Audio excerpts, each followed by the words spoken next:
My name's Curt Hasselbring. I'm from Greensburg, Indiana. We grow mostly corn and soybeans, occasionally a little wheat on about 4,700 acres. We run a grain merchandising and feed processing operation where we utilize about 2.5 million bushels of corn a year and turn that all into hog feed and deliver it to contract hog producers in the area. I first saw the Apache at a farm show and looked at it thoroughly. At the time we owned another self-propelled sprayer and weren't necessarily dissatisfied with it, but we had grown a little bit and we were looking for something that was a little more productive. And I scrutinized several different brands of sprayers at the time and thought that this looked to be, to me, a great design and a cost-effective solution to our need.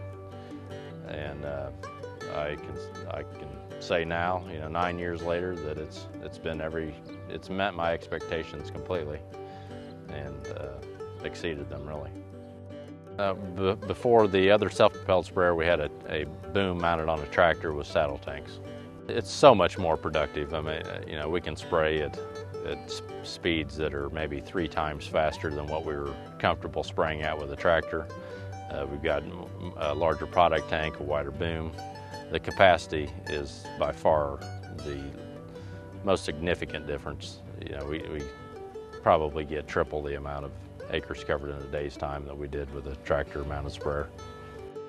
It's been fantastic since since the day we purchased it. Really, we've had very little trouble with it, and its efficiency, I think, is second to none.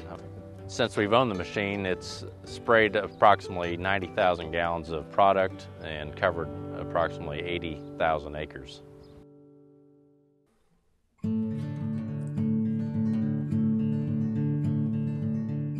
One of the other primary reasons why I think this sprayer has particular value, at least in the way that we want to use it, if I was to have purchased a larger frame sprayer like a John Deere or a Rogator, it would pretty much commit me to dedicating another individual to our spraying operation. And the way that we've got this trailer and the size of our sprayer, it's a one-man show almost all the time. My name's Pete Maxwell and I'm the operator of this Apache 790. And I do probably 90% of the spraying. Last year we did close to 12,000 acres and the year before we only did 7. I've came from a place where a pull-type sprayer, we operate a pull-type sprayer, and I couldn't get the acres I do with this self-propelled machine. The best I had with this pull-type was 250 acres, and that's a hard day. Bouncing around in a tractor at 7 miles an hour compared to 16 miles an hour across the field in this is like a Cadillac. With this, easy 600-700 by myself, because you always had to have a tractor and sprayer. Now, and then somebody bring a truck to you. This is all self-contained unit. I got 5,000 gallon water, but when I got the sprayer on, I can only haul 3,000. I got my mini bulks up top. I got diesel fuel tank right here, so if I run out of fuel during the day, spare pump, spare nozzles in the trailer or in my side boxes. I got every part that I'd need to go out in the field, on the trailer or in the truck. And it's a big part of the reason why I bought an Apache of this size, so that I could just have one person dedicated to it. We have a farm that has a lot of topography, and it's broken up into small fields. It's all in one general location, but it's in small fields, and they're hilly, and there's waterways, and steep hills, some banks. We're spraying crossways across the bank. It's what I would consider for this part of the country to be a fairly challenging environment to spray in. I mean, there's nothing that it can't do. I think that the power that they've got in it is very adequate for what we use it for. And I know some people think that it may be underpowered because when they hear, the amount of horsepower that it does have, that it's not sufficient. But because of its mechanical driveline, it doesn't require the horsepower that a similar size hydrostatic sprayer would. What attracted me to this was its additional capacity and a larger tank and a bigger boom. and its simplicity. It's not so much the features, the bells and whistles that this one may have had. Part of my philosophy is that simplicity is best if it performs. And this thing, when I looked at it, I thought, man, this is simple, and I don't see any reason why it can't, why its longevity can't be good. As far as our regular scheduled maintenance, we change the oil in it every once a season or 250 hours.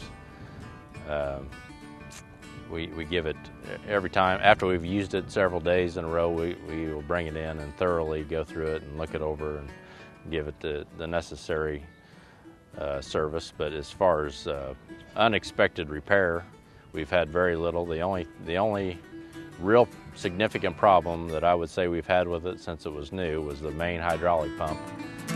We've replaced it twice on this sprayer, and the last time that we replaced it, they had a new design to the pump, and it looks to me like it's going to be much more reliable than the first pump was, or the original pump, and we've had it on there 2 seasons now with no trouble.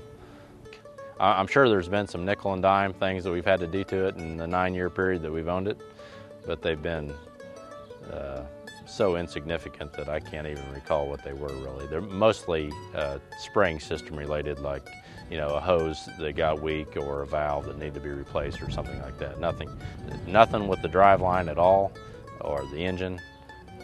As far as the main components of the sprayer, we've had no issues other than that hydraulic pump, zero. It was the only thing where we had to rely on somebody at the factory or our servicing dealer to give us some assistance, and it was, even that was a very simple solution. It was just, what I know mostly about is the finished product because I've used it for 9 years, and it's my experience, but it's been very good.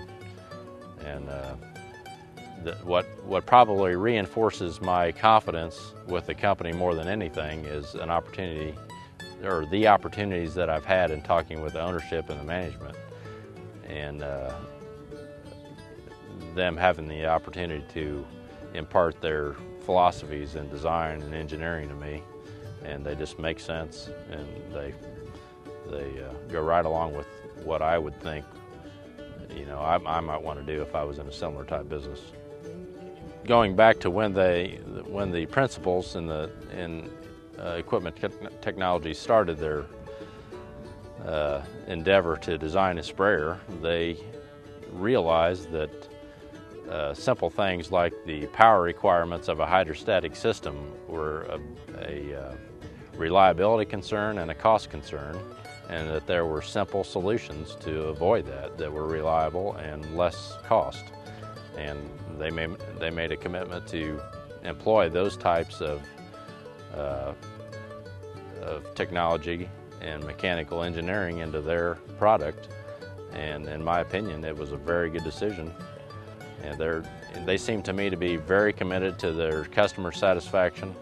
For me as a farmer, it's hard to justify the kind of expense that some of equipment technology's competitors demand from their product. I mean, their products are very expensive, and in my opinion, no more productive than the sprayer that I've got sitting here. My sales rep he's called on me many times over the last years wanting to know if I'm interested in trading, and because of the small amount of problems that we've had with this and its productivity, it's been difficult for me to justify moving to something else, spending more money on something that just does the same work. And when you look at their competitors' products, they're just a lot more expensive and no more productive, and they are not as simply designed. They're using components that are more likely to cause problems, in my opinion, like hydrostatic type transmissions that require more power, and it just doesn't appeal to me. This design is much more appealing to me, and I would advise anybody who asks my opinion about sprayers that they ought to take a good look at the Apache.